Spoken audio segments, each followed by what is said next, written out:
Oke, udah pada tahu kan mau bahas apa? Jadi sebelum melanjutkan menonton video ini, pastikan kalian udah nonton video sebelumnya yang muncul di pojok kanan atas ini dulu. Kalaupun belum, ya udahlah, serah kalian mau nonton apa kagak. Hemat durasi, sayang kuota, gak usah basa-basi, kita lanjut aja.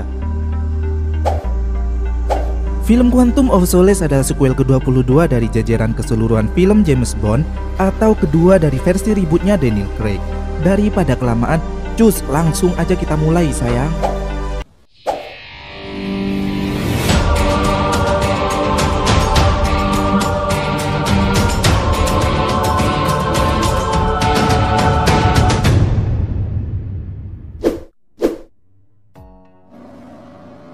Setelah kejadian di film sebelumnya, Bond membawa Mr. White dari Danau Garda menuju Siena, Italia. Selama perjalanan, Bond dikejar dan diserang oleh antek-anteknya Mr. White, namun Bond berhasil menghindar dan menaklukkan mereka semua. Kemudian Bond pun tiba di Siena. Di sana sudah ada M bersama pengawal kepercayaannya yang bernama Mitchell yang sudah menunggu kedatangan Bond. Mr. White yang sebelumnya terkena tembakan Bond tengah diobati. Sementara M menceritakan tentang kekasih Lin pada Bond yang bernama Yusef Kabira. Ia diculik di Maroko dan identitasnya ditemukan di tubuh mayat yang terdampar di pantai Ibiza.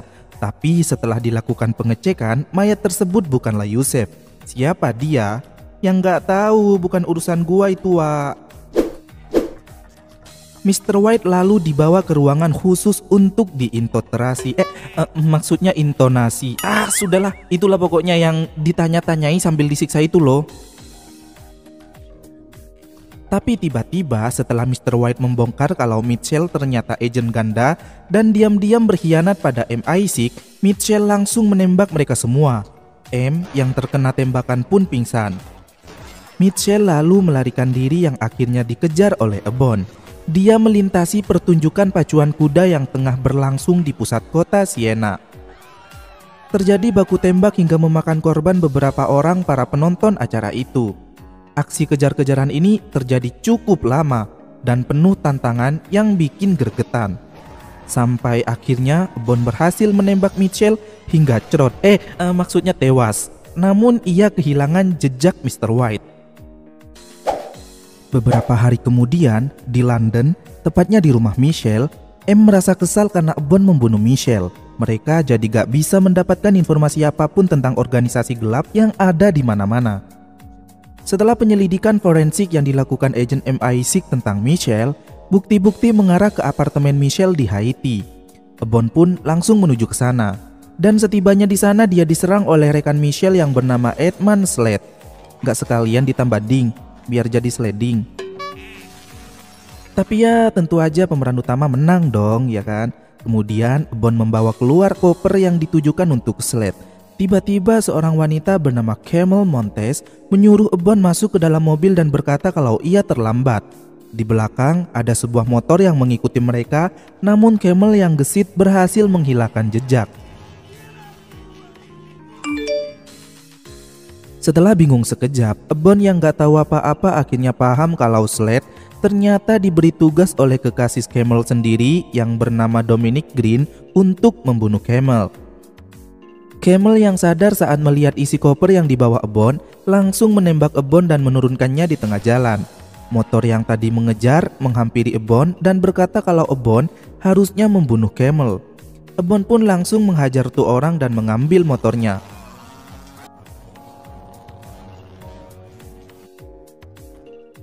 Camille segera menemui kekasihnya di markas dekat dermaga yang dijaga ketat. Camille menegur Dominic kenapa dia mau membunuh dirinya. Dominic lalu memperlihatkan jasad anak buahnya yang berkhianat. Dia ditenggelamkan ke dasar laut dengan rantai bola besi di kakinya. Dominic berkata kalau ia mendapatkan informasi jika Camille mau membeli informasi. Namun Camille membantah justru anak buahnya itu yang menawarkannya lebih dulu. Dominic paham jika Camille ingin mendapatkan Jenderal Medrano dari Bolivia, yang saat itu juga datang ke sana. Bond sendiri yang sejak tadi memantau gerak-gerik mereka, memberikan kartu nama dan menyuruh penjaga supaya Camille segera menelponnya. Penjaga itu memberikan kartu nama itu ke pengawal Dominic. Ia mencoba menelponnya dan Ebon berhasil melacak nomornya. Jenderal Medrano tiba di dermaga. Ia butuh bantuan Dominic untuk mengkudeta dan mengguncang negaranya karena dia sendiri sudah diasingkan. Dominic berkata itu pekerjaan mudah karena organisasinya telah diakui di 26 negara. Namun sebagai imbalannya, ia meminta lahan gurun pasir yang tandus. Jenderal pun bersedia karena menganggap gurun itu juga tidak berguna. Dominic lalu memperkenalkan Jenderal pada Camel sebagai pemanis kesepakatan mereka. Jenderal pun membawa Camel ke kapalnya dan setelah berangkat, Ebon mengejar mereka dengan kapal kecil. Ebon sengaja menabrakkan kapalnya dan membawa Camel pergi. Namun anak buah Jenderal mengejarnya. Camel sempat merasa kesal pada Ebon sebelum akhirnya ia membantu Ebon melawan antek-antek Jenderal Medrano. Mereka berdua terus dikejar sambil ditembak. Beruntung Ebon berhasil menaklukkan mereka satu persatu. Tapi dalam insiden tersebut membuat Camel pingsan. Setibanya di dermaga, Ebon memberikan Camel pada sembarang orang dan ia pergi dengan mobil yang entah punya siapa. Kemudian menghubungi kantor MI6 untuk meminta informasi tentang Dominic Green yang ternyata adalah pemilik perusahaan Green Planet yang suka membeli lahan-lahan tandus untuk pelestarian. M sempat menghubungi pihak Amerika dan disambungkan pada seseorang pria bernama Greg Beam untuk menanyakan apakah tertarik dengan Dominic Green. Namun Beam berkata tidak dan memutus sambungannya. Ebon mengikuti Dominic hingga ke penerbangan. Dominic menaiki jet pribadi menuju pertunjukan opera Tosca di Austria. Dan tak disangka, ternyata di dalamnya sudah ada Greg Beam yang sebelumnya dihubungi M beserta partnernya Felix Leiter, agen CIA yang pernah membantu Ebon dalam pertandingan judi Casino Royale di film sebelumnya. Mereka membicarakan kesepakatan mereka. Beam tidak akan menghentikan kudeta di Bolivia dengan syarat mengizinkan sewa minyak pemerintah Amerika di sana. Setelah pesawat jet itu mendarat dan Beam berpisah dengan Dominic, Leiter bertanya apakah Beam yakin mau bekerja sama dengan Dominic yang secara gamblangnya adalah penjahat tapi terlihat baik di hadapan beberapa orang penting negara. Ebon sendiri juga diterbangkan ke sana atas izin MI6. Setibanya di sana, Ebon membunuh salah satu anggota organisasi kuantum dan berhasil mengambil earphone-nya. Dia lalu menyusup ke pertemuan kuantum di pertunjukan opera Tosca. Karena Ebon kebingungan mencari siapa saja orang di balik rapat earphone tersebut, ia meminta mereka semua untuk berkumpul membahas rapat yang disebut proyek Tierra itu di suatu tempat. Para anggota itu pun segera beranjak untuk bertemu satu sama lain. Ebon lalu memfoto wajah mereka dan mengirimkannya ke petugas bagian data di kantor MI6 yang dikendalikan oleh Bill Tanner. Diketahui mereka adalah Gregor Karakov, mantan menteri yang kini memiliki sebagian besar tambang Siberia, Moishe Sharif, usahawan besar telekomunikasi, dan Guy Haynes, pengawal sekaligus penasehat Perdana Menteri Inggris. Ketika mereka hendak berkumpul, mereka melihat Ebon dan segera mengejarnya. Dalam insiden itu terjadi baku tembak yang pada akhirnya Guy Haynes dilempar oleh Ebon dari atap gedung hingga jatuh di atas mobil Dominic. Namun ia tidak mati, tapi Dominic menyuruh anak buahnya supaya membunuhnya karena rupanya Haynes bukan bagian dari mereka. Dan Dominic tidak ingin wajahnya diketahui orang. Alhasil Haynes pun mati tertembak anak buah Dominic. Dan M justru mengira Ebon yang sudah membunuhnya. Jadi semua fasilitas Ebon dicabut, termasuk paspor dan kartu kreditnya, hingga ia tidak bisa bepergian menggunakan pesawat lagi. M juga meminta Tanner mengirim seseorang untuk menjemput Ebon. Ebon pun pergi ke Italia menaiki kapal untuk bertemu kembali dengan sekutu lamanya di film pertama, yaitu René Mathis. Sebelumnya, Mathis diduga berkhianat pada MI6, namun setelah tidak terbukti, dia dibebaskan. Mathis juga menyinggung soal Elin yang rela mati untuk Ebon. Ebon berkata kalau sekarang hanya Mathis yang bisa ia percaya. Ia butuh paspor dan kartu kredit. Dia juga menunjukkan foto yang sebelumnya ia ambil, lalu meminta Mathis untuk ikut dengannya ke lapas Bolivia. Namun Mathis hanya berdehem, tapi ia mau. Malamnya, Ebon tidak bisa tidur. Ia melihat foto Elin beserta kekasihnya si Yusef Kabira. Mattis datang dan bertanya kenapa Ebbon belum tidur. Ebbon berkata kalau ia memikirkan Mattis, kenapa mau ikut dengannya. Mattis pun menjawab kalau butuh kekuatan diri untuk mengaku salah. Mattis lalu menawarkan obat tidur, obat sakit, obat pelupa, dan segala jenis obat yang ia punya. Namun Ebbon berkata tidak dan Mattis lanjut tidur. Pagi hari, mereka tiba di lapas. Seorang wanita bernama Strawberry Fields ditugaskan konsulat Inggris membawa Ebbon pulang ke London dan menyuruh Ebbon menaiki pesawat yang pertama. Namun Ebbon tidak mau dan akan ikut pesawat berikutnya. Mereka lalu menginap di hotel. Mattis datang memberikan undangan pesta Green Planet pada Ebbon. Ebbon mengajak Fields untuk ikut dengannya, sementara Mattis akan menemui temannya, Carlos, yang merupakan kolonel pimpinan kepolisian nasional di Bolivia. Dalam acara Green Planet itu, Dominic berpidato tentang Project Tier untuk pemulihan kerusakan lingkungan sekaligus penggalangan dananya. Usai pidato, Mattis mengenalkan Carlos pada Ebbon, sementara Dominic didatangi oleh Camel yang hendak membocorkan niat jahat Dominic di hadapan orang-orang penting di sana. Dominic membawa Camel pergi dan Camel bertanya, di mana Jenderal Medrano? Dominic hendak menjatuhkannya dari balkon, tapi beruntung Ebbon segera datang membawa Camel pergi, dan Fields membuat anak buah Dominic jatuh dari tangga. Ebbon pergi mengendarai mobil dengan Camel yang diikuti oleh 2 polisi Bolivia. Di tengah jalan, mobil mereka dihadang dan menyuruh Ebbon membuka bagasi mobilnya. Ternyata di sana ada Mattis yang sudah lemas. Tiba-tiba secara sengaja, polisi Bolivia itu menembaki Mattis bertubi-tubi.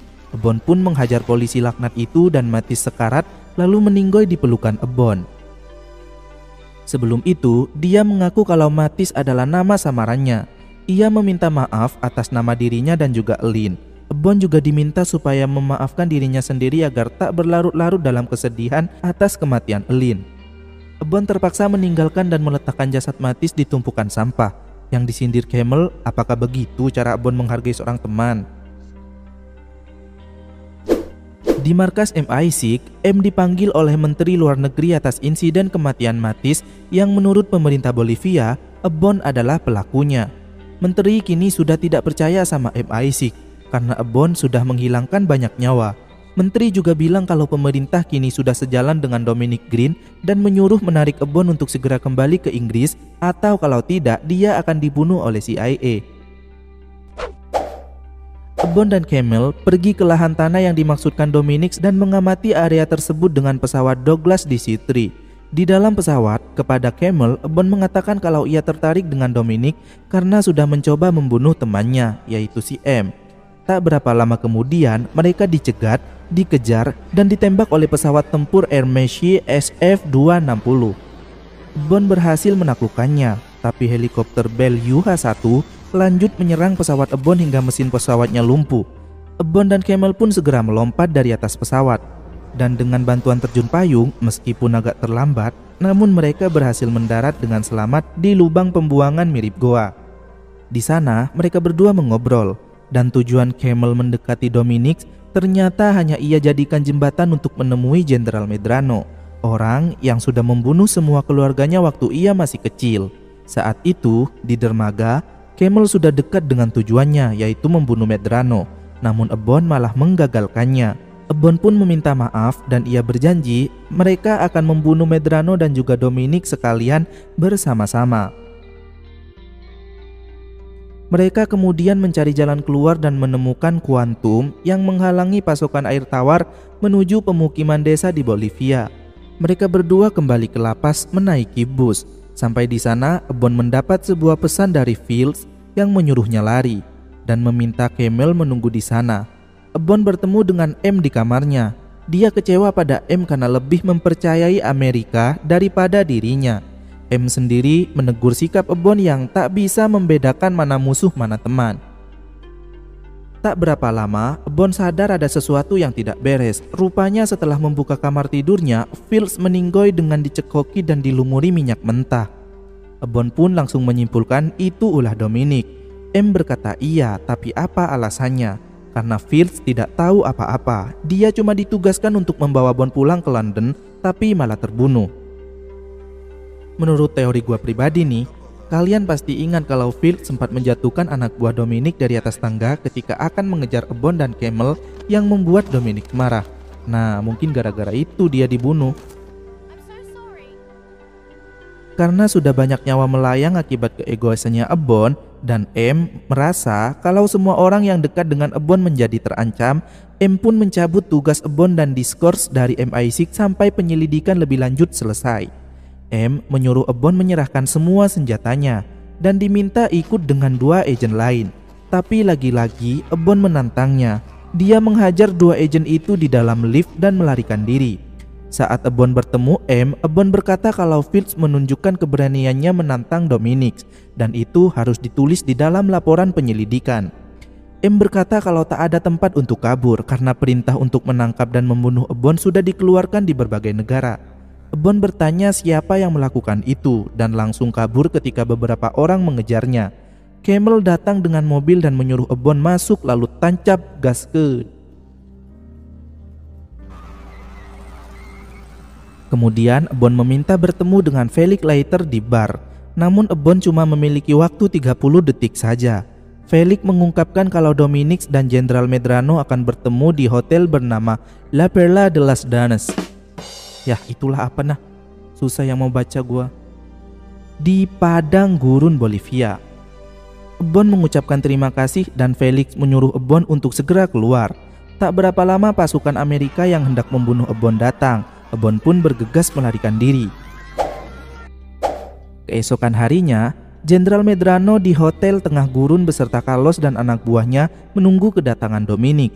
Sementara tak jauh dari sana, Ebon dan Camel mempersiapkan senjata untuk menyerangnya. Tak berapa lama kemudian, Dominic datang ke sana dan mereka pun melakukan kesepakatan kudetanya. Medrano sempat menolak perjanjian dadakan yang dilakukan Dominic perihal pasokan air di Bolivia yang wajib membeli dari organisasinya Dominic di mana harganya 2 kali lipat. Tapi karena Dominic mengancam, Medrano pun bersedia. Usai menandatangani berkas kesepakatan itu, Medrano pergi ke kamarnya dengan kesal dan mengewita paksa pelayan yang ada di sana.